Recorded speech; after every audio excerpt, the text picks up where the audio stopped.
Bonjour, c'est Madame Ardin pour la classe de mathématiques d'aujourd'hui. En plus du travail sur le nombre du jour, sur la monnaie et sur les encadrements habituels, nous travaillerons aussi aujourd'hui de nouveau sur le billard et sur le nombre juste et nous continuerons la leçon sur la multiplication. C'est parti! Viens apprendre avec moi aujourd'hui.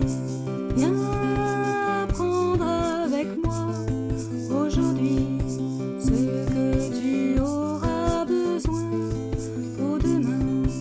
Ce que tu auras besoin pour demain.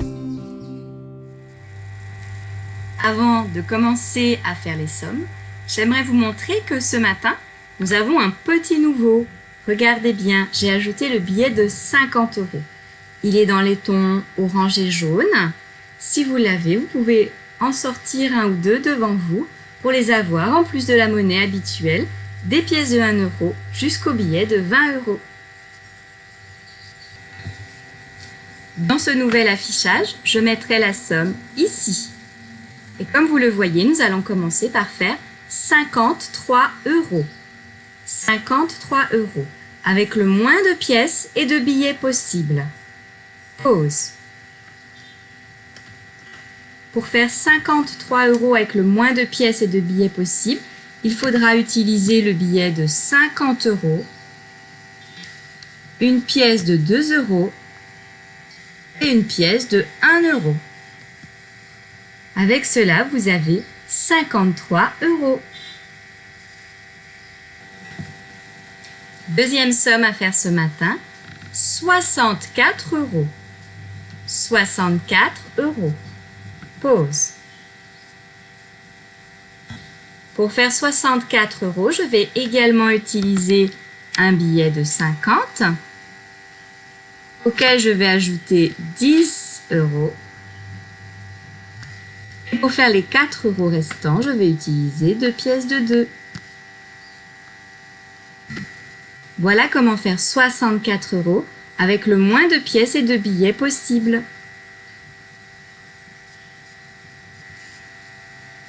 Nous reprenons maintenant l'exercice du billard que nous avons fait la semaine dernière. Cet exercice est à faire dans les devoirs d'aujourd'hui. Je vous conseille donc plutôt de le faire et ensuite d'écouter la réponse. Vous pouvez le faire en même temps que la vidéo, en mettant pause comme on fait d'habitude. Alors, je rappelle les règles. Nous avons des boules de billard avec des numéros. Il faut les relier pour obtenir aujourd'hui le nombre 10. Le nombre cible à obtenir est 10. Et il y a 3 réponses différentes à trouver avec les boules qui sont présentes. Pour obtenir le nombre 10, pensez à vos compléments à 10 que vous connaissez bien et vous allez réussir facilement l'exercice. Pause. Première possibilité. 6 et 4 font 10. Deuxième possibilité, 9 et 1 font 10. Troisième possibilité, 8 et 2.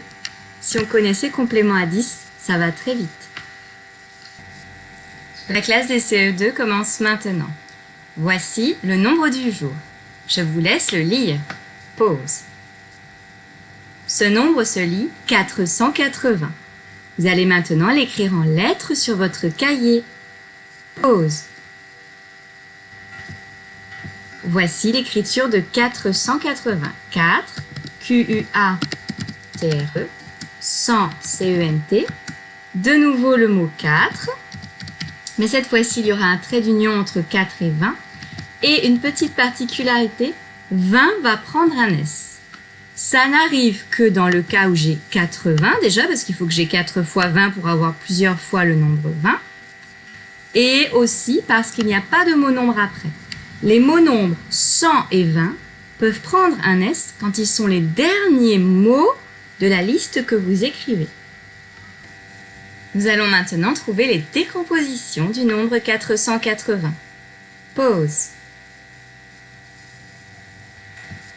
Le nombre 480 pourra se décomposer 400 plus 80, mais aussi 4 centaines plus 8 dizaines. Bien sûr, vous pouvez ajouter plus 0 unité, mais on peut aussi ne rien mettre. Question plus pour les CE2 maintenant. Comment encadre-t-on 480 à la dizaine entière? Pause. Donc je vous rappelle qu'il faudra mettre les nombres de chaque côté à la dizaine entière. Alors logiquement, vous avez dû avoir un petit souci. Parce que 480, c'est déjà une dizaine entière. On ne peut donc pas vraiment l'encadrer à la dizaine entière. En revanche, je vais pouvoir l'encadrer à la centaine entière. 480 va être compris entre la centaine entière 400 et 500. Voici comment on encadre à la centaine entière. J'en profite pour faire l'introduction de cette leçon que nous allons faire bientôt. Il ne reste plus qu'à dessiner les 4 plaques de centaines qui sont contenues dans 480 et les 8 barres de dizaines. Je rappelle que dans 480, il n'y a pas d'unité, il n'y aura donc pas de petits cubes. Voici la représentation du nombre 480. Vous aurez remarqué que j'ai fait 2 paquets de 4 barres. 2 x 4, ça fait 8.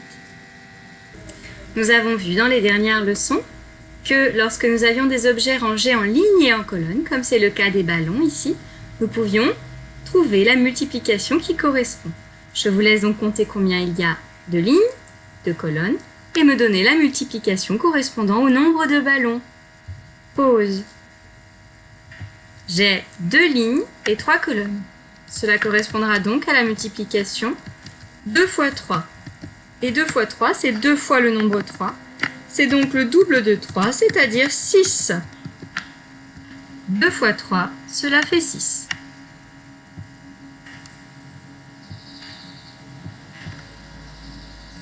Nous nous occupons maintenant des balles de tennis. De la même façon, on les compte et on donne la multiplication. Pause. J'ai 3 lignes et 4 colonnes, ce qui fait 3 fois 4.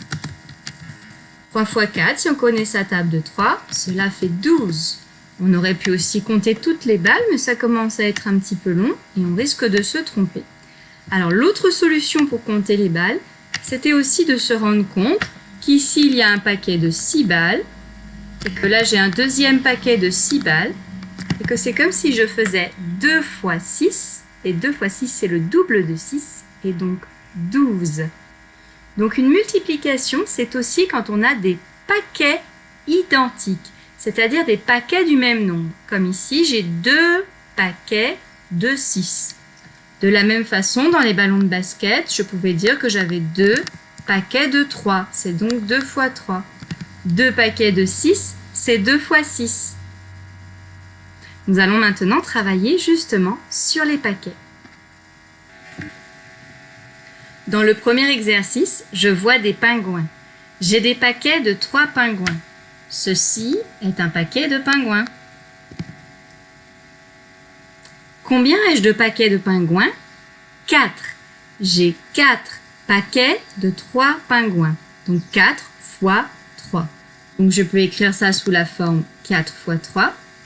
4 multiplié par 3. Mais ça correspond aussi à l'addition 3 plus 3 plus 3 plus 3. Et on sait que 3 plus 3 plus 3 plus 3, c'est 4 fois le nombre 3. Continuons. Les colis. Combien y a-t-il de paquets de combien? Pause. Je vois 3 paquets de 2 colis.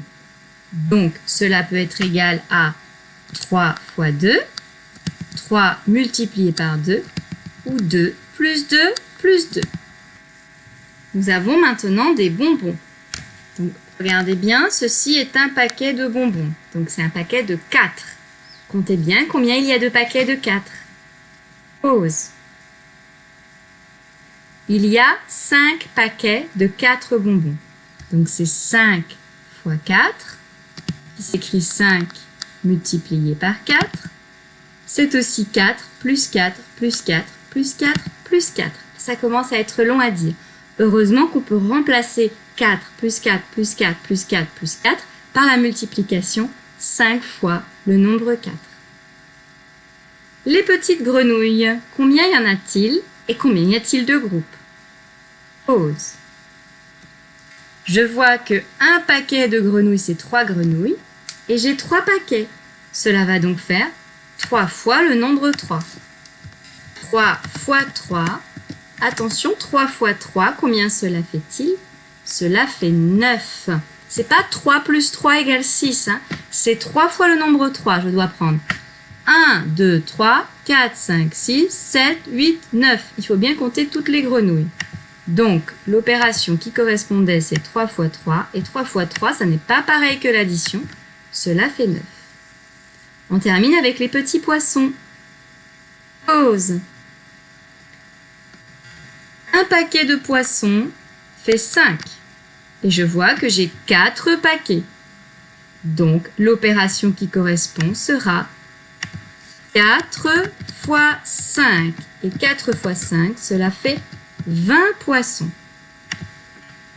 Donc, il y a 20 petits poissons qui sont dessinés ici.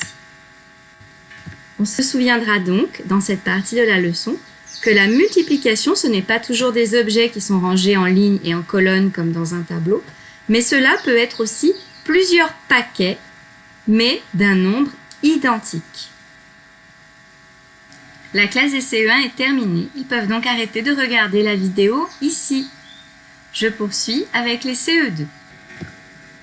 Souvenez-vous, dans le nombre du jour tout à l'heure, je vous ai montré comment encadrer un nombre à 3 chiffres entre 2 centaines entières, donc des nombres qui se terminent avec 2 zéros. Donc ce n'est pas la même chose que la dizaine entière qui se termine avec 1 zéro. Donc le nombre 480 était compris entre 400, c'est 4 centaines entières, et 500, c'est 5 centaines entières. Il doit toujours y avoir un écart d'une centaine entre le premier nombre de l'encadrement et le dernier. Nous allons faire un deuxième exemple. 678. 678, je vois qu'il y a 6 centaines, donc le nombre que je vais écrire en premier sera 600. Et comme je dois ajouter une centaine, le nombre qui est de l'autre côté sera 700. Je pense que vous êtes prêts pour en faire un tout seul. Le prochain nombre est 709. Je vous laisse déjà trouver l'encadrement à la centaine entière sur votre cahier. Pause. Le nombre de centaines entières qui sera avant 709 est 700 et le nombre de centaines entières qui sera après est 800. Le prochain nombre à faire est 564. Pause. 564 sera compris entre 500 et 600. Et nous terminons l'exercice avec le nombre 319. Pause. 319 sera compris entre 300 et 400. Voilà comment on encadre un nombre à 3 chiffres à la centaine entière. Nous rajouterons cet encadrement dans les nombres du jour à partir de jeudi.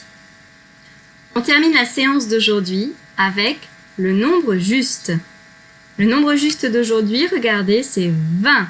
Je dois trouver 20 en utilisant les chiffres qui sont en dessous, sachant que je ne peux utiliser chaque nombre ou chaque chiffre qu'une seule fois et que je peux utiliser toutes les opérations. Celui d'aujourd'hui est assez facile. Je pense que tout le monde peut trouver une solution. Je vous en proposerai 2.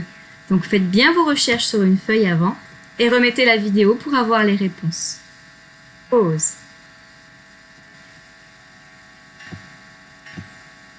J'ai dit que nous allons avoir 2 solutions à présenter. Je coupe donc ma feuille en 2. Première solution, qui était la plus facile à trouver, c'est en utilisant l'addition. On peut très bien se souvenir et utiliser qu'en calcul mental, 2 plus 8, c'est un complément à 10. Alors, il suffira d'ajouter 10 pour obtenir le nombre 20. Donc, la solution la plus facile à trouver était 2 plus 8 plus 10. Cela fait bien 20. Mais on pouvait aussi utiliser la multiplication en utilisant encore moins de nombres. Je vous rappelle que multiplier par 2, c'est faire le double. Or, il y a la moitié de 20 ici. Il y a 10. 10 est la moitié de 20 et je peux le multiplier par 2. 2 fois 10, cela fait aussi 20. Voilà la deuxième possibilité. Comme vous le voyez, ces deux possibilités étaient toutes les deux très faciles. Il en existe certainement d'autres. Je vous ai présenté les deux plus simples avec deux types d'opérations différentes. La classe s'arrête là pour aujourd'hui en mathématiques. Je vous retrouve tout à l'heure pour le français. À bientôt!